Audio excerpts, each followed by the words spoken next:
नमस्कार दोस्तों, मैं बाल मुकुंद धुरिया। आज एक बार फिर से संसद सत्र नहीं चलने वाला है। भारतीय जनता पार्टी को एक मुद्दा मिल गया है। बंगाल के एक सांसद हैं, कांग्रेस पार्टी के नेता सदन है, कांग्रेस की तरफ से नेता पार्टी हैं। उन्होंने अपनी बातचीत में, बंगाली मूल के हैं, तो उनका कहना है कि भूल से राष्ट्रपति जी के लिए राष्ट्रपत्नी शब्द मेरे मुंह से निकल गया, मैं इसके लिए राष्ट्रपति जी से क्षमा मांगता हूं। भारतीय जनता पार्टी इसको मुद्दा बना के कि और किसी बातों पे चर्चा ना हो, लग गई है कि सोनिया गांधी जी माफी मांगे। अब इन भाजपाइयों से कौन कहे कि जैसे हर बात पे इनके प्रधानमंत्री जी देश से माफी मांगते हैं, ठीक उसी तरह से सोनिया गांधी जी को माफी मांग लेना चाहिए। देश में कुछ भी बवंडर हो जाए, देश में अग्निपथ में आग लग जाए, पूरे देश में बवाल मच जाए, प्रधानमंत्री जी मुंह नहीं खोलेंगे, भारतीय जनता पार्टी के शीर्ष नेता मुंह नहीं खोलेंगे, इन्हीं चिद्दी नेताओं को आगे कर देते हैं। और ये जो फायर ब्रांड नेता है, मोदी जी की फायर ब्रांड नेता स्मृति ईरानी जी, जिनकी लड़की अभी गोवा में गोमांस बेचते रेस्टोरेंट में उसकी चर्चा हाई हुई है, तो बौगला गई हैं उससे। अब ये पूरा सोनिया जी को जिस अब शब्दों से बात कह रही हैं, आप जरा सुनिए।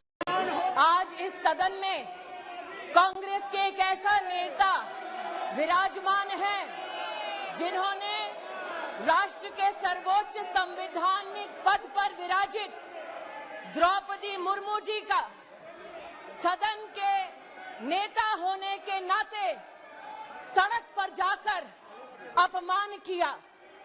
इस राष्ट्र का ये गौरव है कि आदरणीय नरेंद्र भाई मोदी ने 75 साल की आजादी में पहली बार एक गरीब आदिवासी महिला को राष्ट्रपति पद का उम्मीदवार बनाया। राष्ट्रपति पद का उम्मीदवार बनते ही द्रौपदी मुर्मू कांग्रेस पार्टी की घृणा का केंद्र बनी। कांग्रेस के पुरुष नेताओं ने द्रौपदी मुर्मू को कठपुतली कहा। कांग्रेस के घृणित कार्य करने वाले पुरुष नेताओं ने द्रौपदी को अमंगल का प्रतीक कहा। और कल कांग्रेस के नेता सदन ने देश की राष्ट्रपति को राष्ट्रपत्नी कहकर संबोधित कर उनका अपमान किया। कांग्रेस पार्टी आदिवासी महिला का ये सम्मान पचा नहीं पा रही।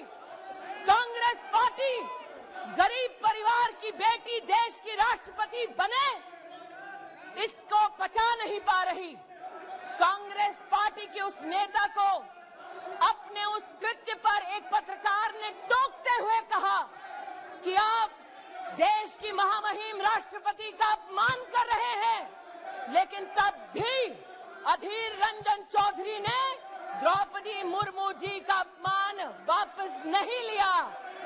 आदिवासी विरोधी कांग्रेस, महिला विरोधी कांग्रेस, गरीब विरोधी कांग्रेस अब supreme commander of arm forces का भी अपमान करती है।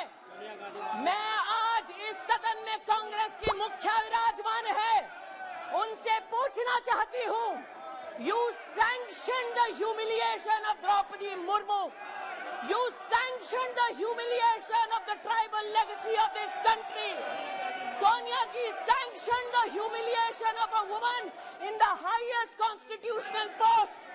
Sonia ji sanctioned the humiliation of a poor woman who ascends to the highest office in this country. You sanctioned the insult of every Indian citizen. You, through your male Congress workers and leaders, have continued to demean the office of the President of India. Apologize to the nation. माफी मांगो इस देश से, माफी मांगो सोनिया गांधी आदिवासियों से, माफी मांगो औरतों से, माफी मांगो गरीब से, माफी मांगो और शर्म करो। जिस औरत ने पंचायत से लेकर पार्लियामेंट तक सम्मान के साथ इस देश की सेवा की, तुम्हारे पुरुष नेता सड़क पर उसका अपमान करते हैं। माफी मांगो सोनिया गांधी इस देश से, इस देश के आदिवासियों से, इस देश के गरीबों से, इस देश की औरतों से माफी मांगो। देश की राष्ट्रपति को इस प्रकार से अपमानित करना नेता सदन द्वारा अध्यक्ष महोदय मूल्यविहीन संस्कारविहीन राजनीति का प्रतीक है।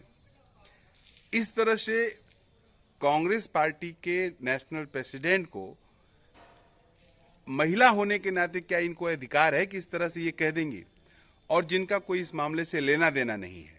जिस सांसद ने गलती से कहा है वो सांसद क्षमा मांग रहे हैं और कह रहे हैं कि मैं खुद मिलके राष्ट्रपति जी से क्षमा मांग लूंगी। लेकिन अब भारतीय जनता पार्टी को बात का बतंगड़ बनाना है तो स्मृति ईरानी जी को आगे करके वो अपना खेल कर रही है। यही स्मृति जी हैं, पिछले दिनों जब दलित सवाल पे मायावती जी कुछ कह रही थी तो इसी तरह से डायलॉग बोलते नजर आ रही थी पार्लियामेंट में। जरा सुनिए। जवाब चाहती हैं तो मैं जवाब देने को तैयार हूँ।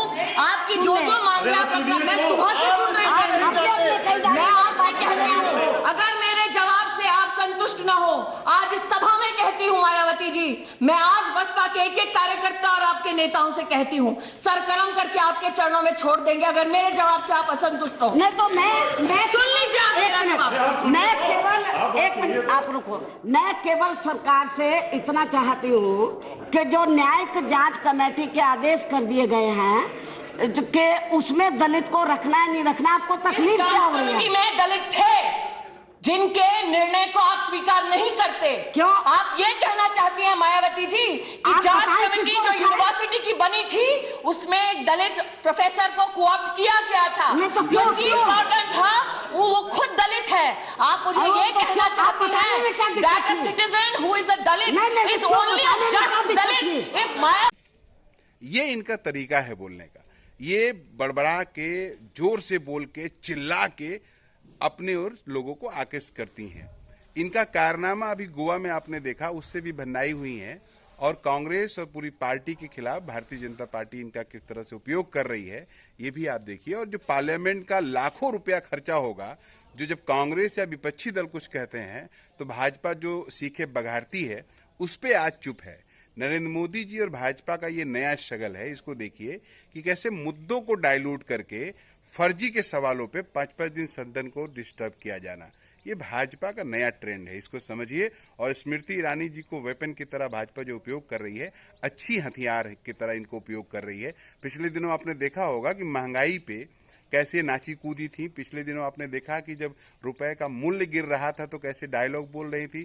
पिछले दिनों आपने देखा कि चूड़ियां भेज रही थी प्रधानमंत्री को। ये सारे इनके जो फिल्मी एक्ट हैं अब पार्लियामेंट में देखने को मिल रहे हैं। आनंद लीजिए, लेकिन देखते हुए कि देश का नुकसान हो रहा है। नमस्कार।